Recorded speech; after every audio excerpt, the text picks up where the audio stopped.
Savitri, a legend and a symbol by Sri Aurobindo.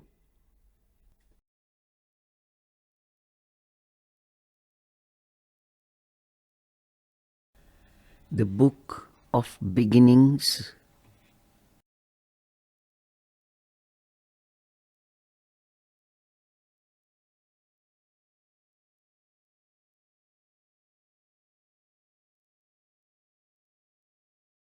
Canto 4, The Secret Knowledge.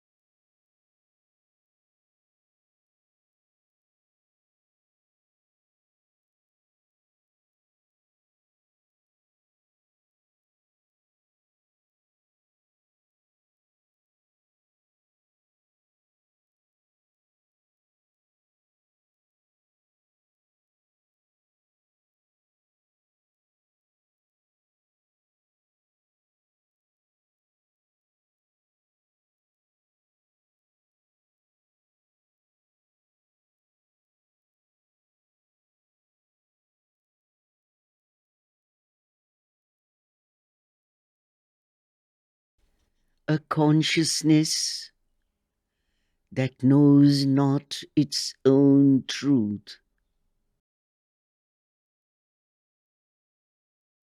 a vagrant hunter of misleading dawns,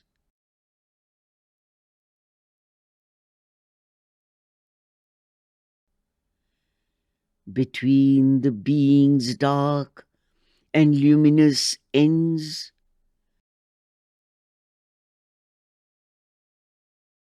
moves here in a half light that seems the whole, an interregnum in reality,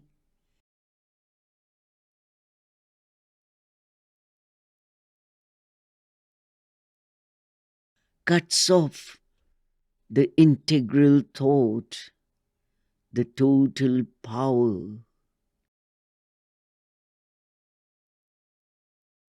It circles or stands in a vague interspace,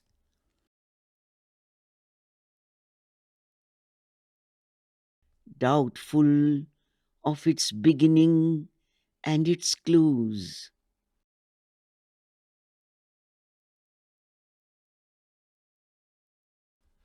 Or runs upon a road that has no end.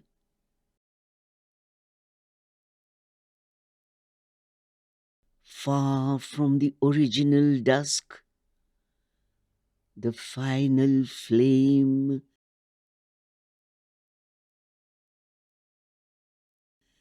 in some huge void in conscience it lives,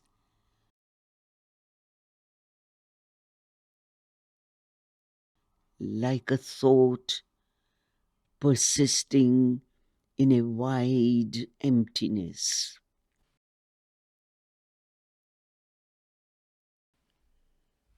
As if an unintelligible phrase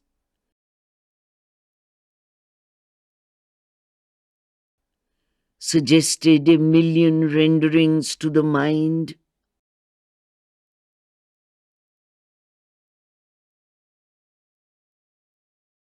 it lends a purport to a random world,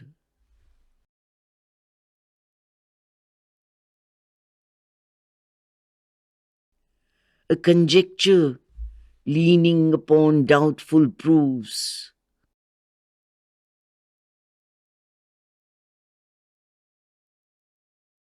a message misunderstood, a thought confused,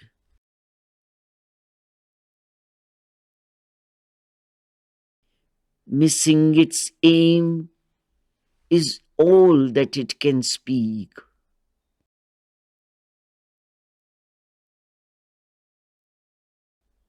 Or a fragment of the universal word.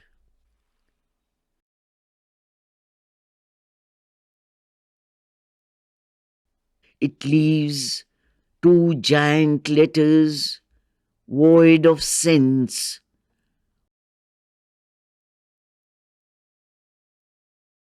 while without sanction turns the middle sign,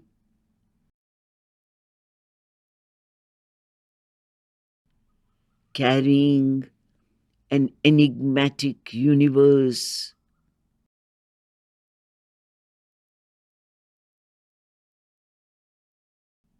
as if a present without future or past,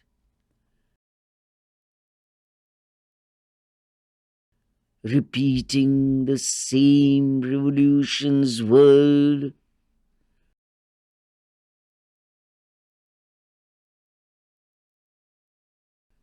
turned on its axis in its own inane.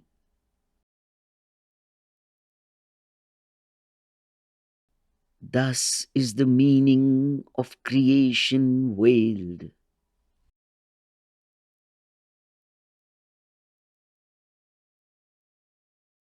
For without context reads the cosmic page.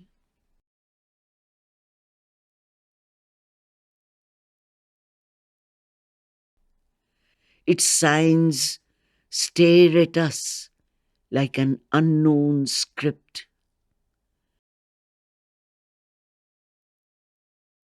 as if appeared screened by a foreign tongue,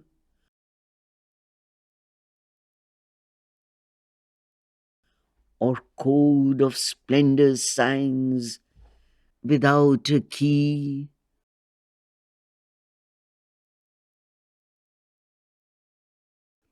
A portion of a parable sublime.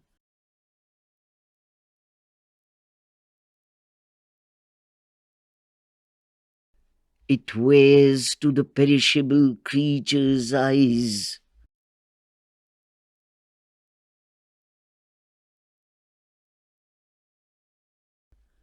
the grandeur of a useless miracle,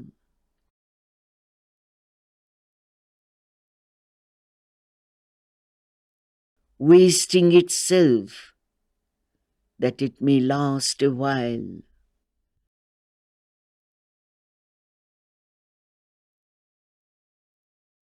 A river that can never find its sea.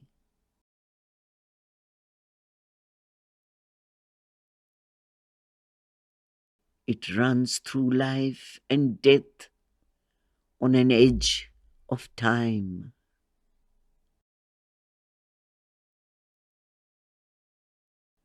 A fire in the night is its mighty action's blaze. This is our deepest need, to join once more.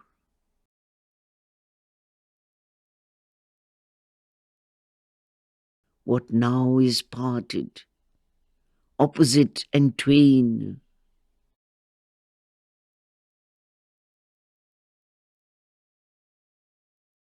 remote in sovereign spheres that never meet.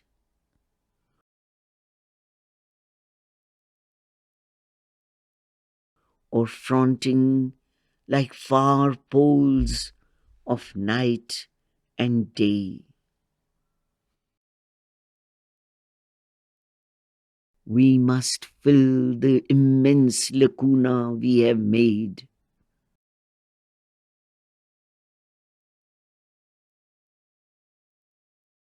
Rewed the closed finite's lonely consonant,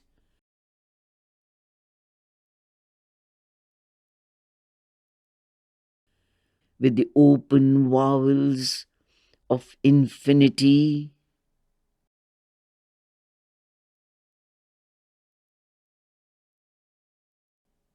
A hyphen must connect matter and mind.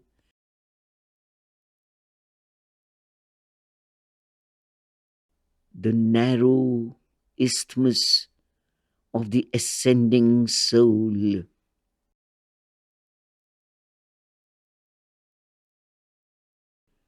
We must renew the secret bond in things.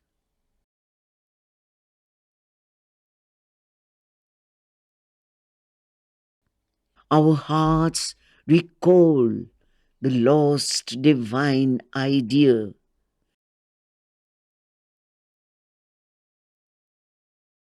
Reconstitute the perfect word. Unite.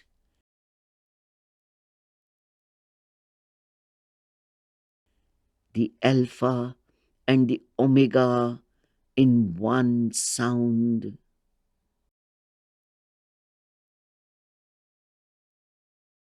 Then shall the spirit and nature be at one.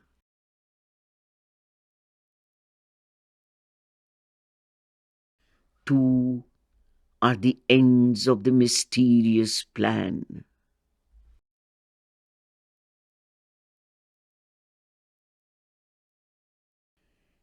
In the wide, signless ether of the self,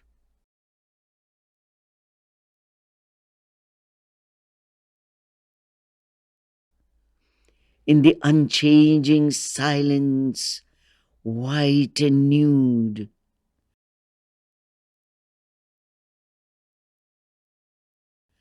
aloof, resplendent like gold dazzling suns,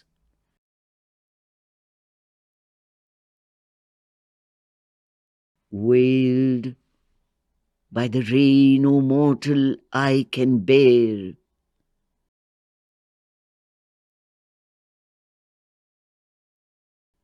The spirit's bare and absolute potencies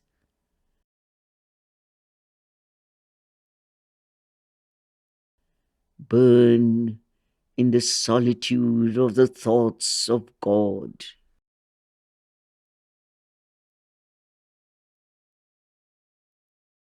A rapture and a radiance and a hush.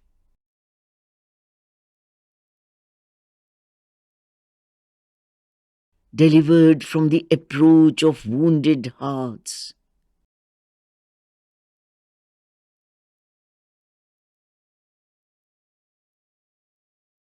Denied to the idea that looks at grief.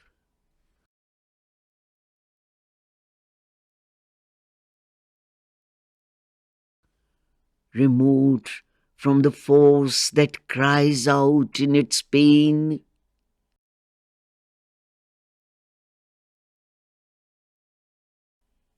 In his inalienable bliss they live.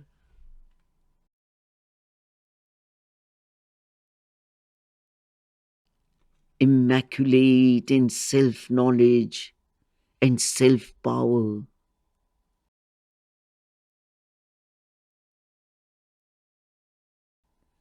Calm, they repose on the eternal will.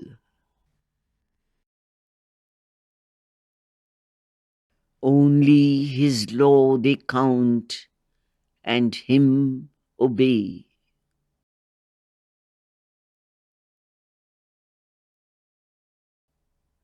They have no goal to reach, no aim to serve.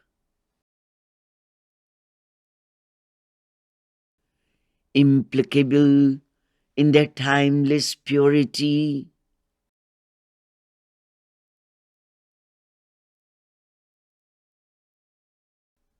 all barter or bribe of worship they refuse.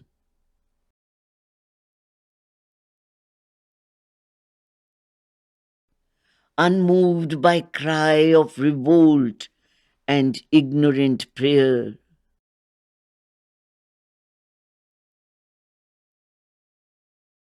They reckon not our virtue and our sin.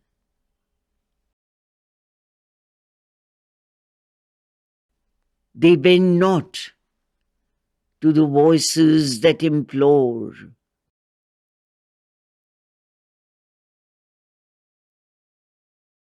They hold no traffic with error and its reign.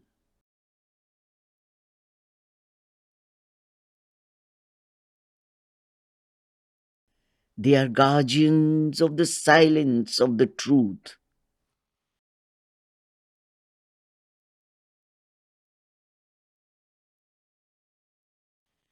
They are keepers of the immutable decree.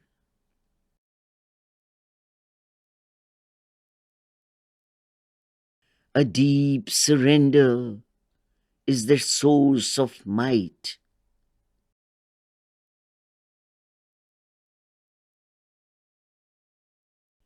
A still identity, their way to know.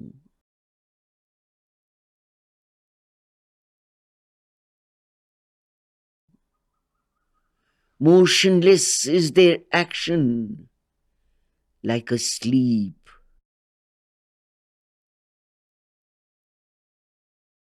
At peace, regarding the trouble beneath the stars,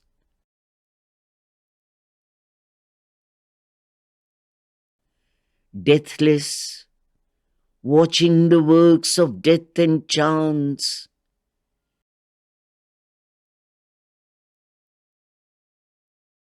immobile, seeing the millenniums pass,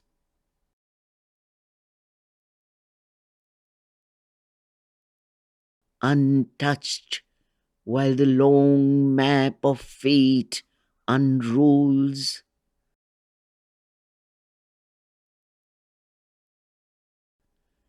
They look on our struggle with impartial eyes,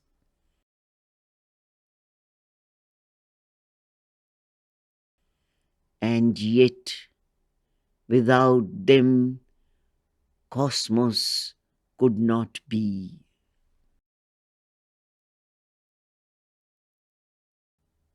Impervious to desire and doom and hope,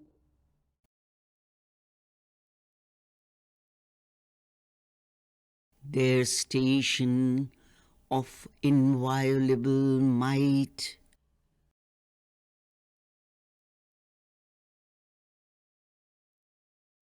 moveless, upholds the world's enormous task.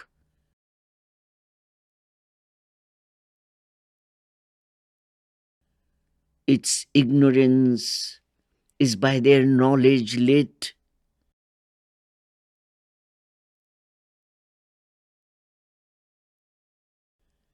Its yearning lasts by their indifference.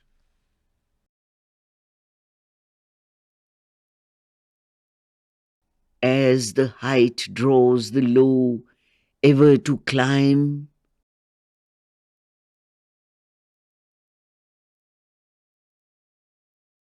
as the breaths draw the small to adventure vast,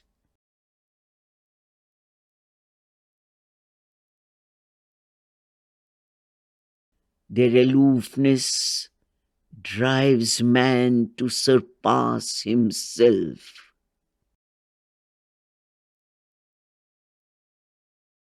Our passion heaves to wed the eternal's calm.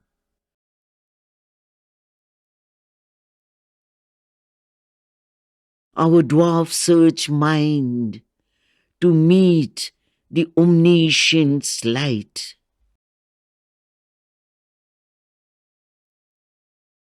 Our helpless hearts to enshrine the omnipotent's force. acquiescing in the wisdom that made hell,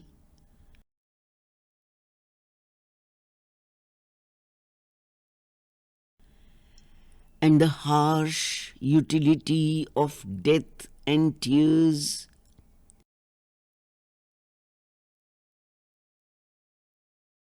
acquiescing in the gradual steps of time,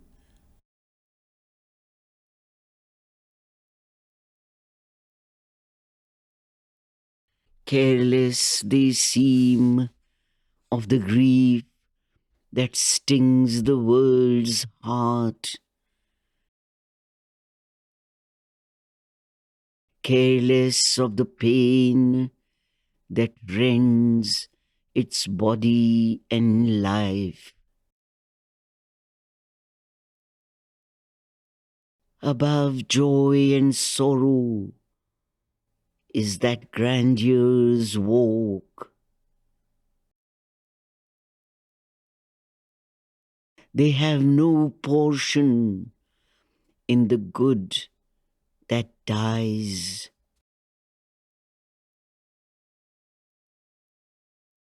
Mute, pure, they share not in the evil done. Else might their strength be marred and could not save. Alive to the truth that dwells in God's extremes,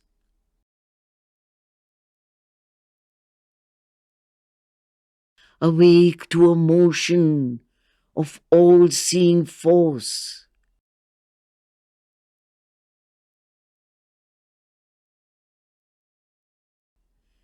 the slow outcome of the long ambiguous years,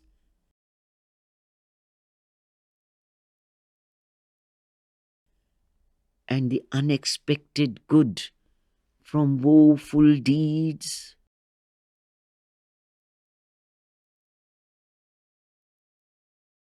The immortal sees not as we vainly see.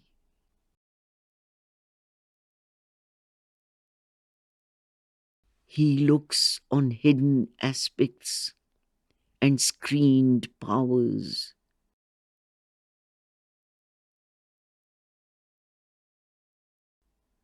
He knows the law and natural line of things.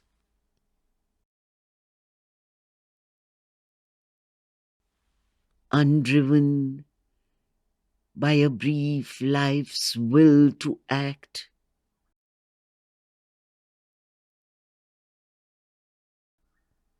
unharassed by the spur of pity and fear,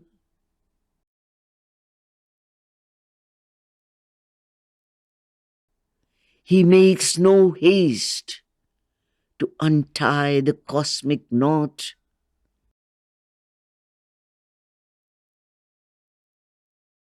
or the world's torn, jarring heart to reconcile.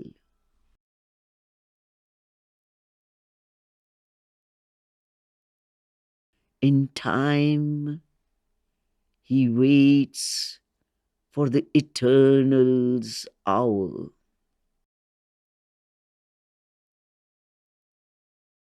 Yet a spiritual secret aid is there.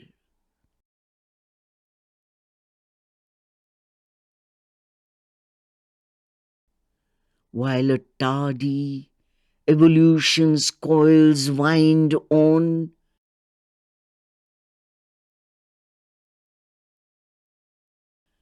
and nature hews her way through adamant,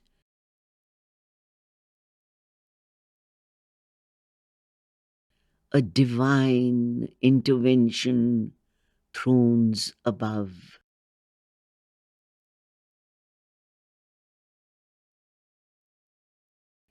Alive in a dead rotating universe,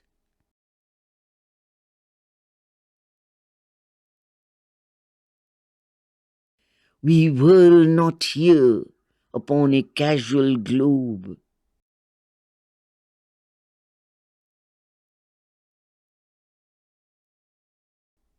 Abandoned to a task beyond our force.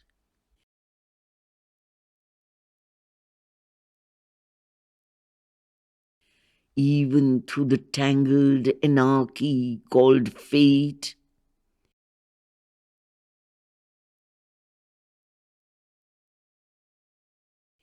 and through the bitterness of death and fall,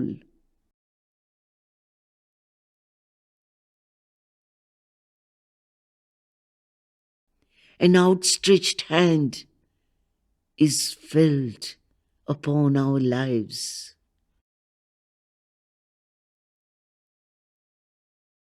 It is near us in unnumbered bodies and births.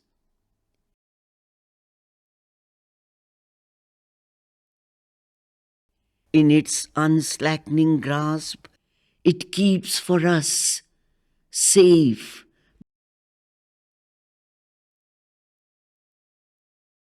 the one inevitable supreme result.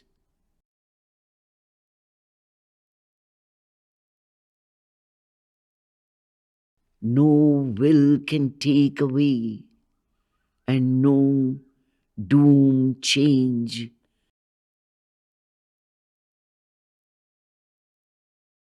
The crown of conscious immortality,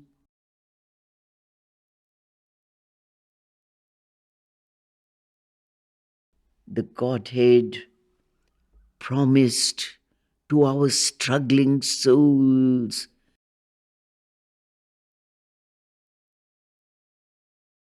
when first man's heart dared death and suffered life.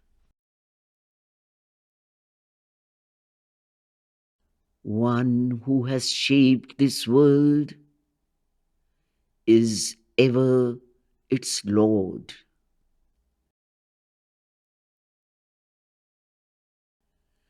Our errors are his steps upon the way.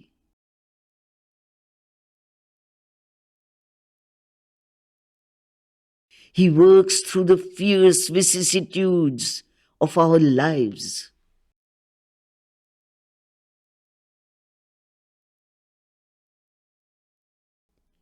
He works through the hard breath of battle and toil.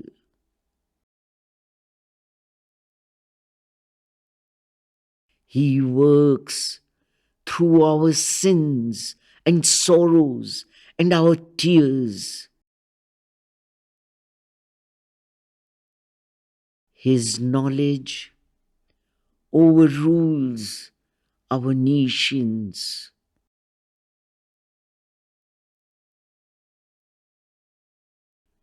Whatever the appearance we must bear,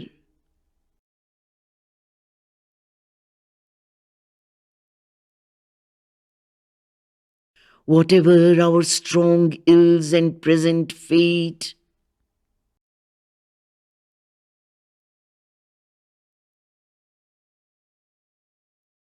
when nothing we can see but drift and bail,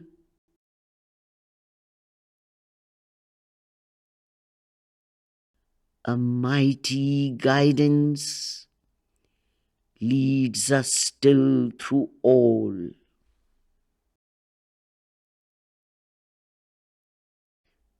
After we have served this great divided world,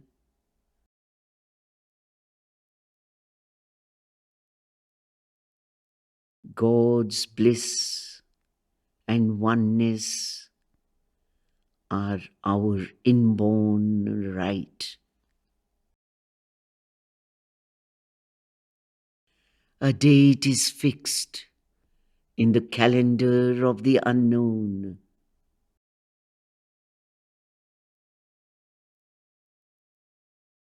An anniversary of the birth sublime.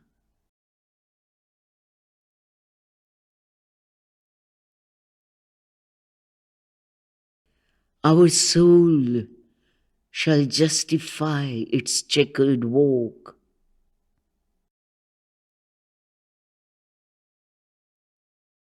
All will come near that now is not or far.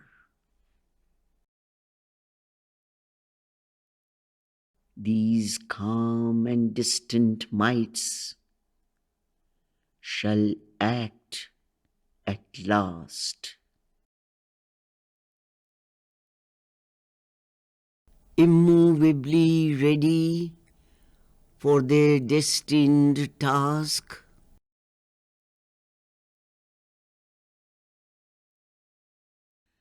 the ever-wise, compassionate brilliances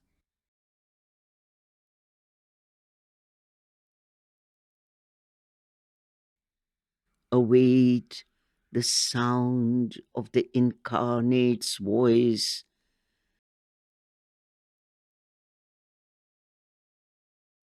to leap and bridge the chasms of ignorance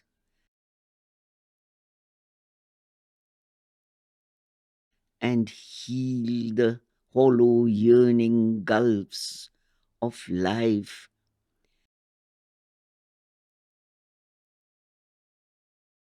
and fill the abyss that is the universe.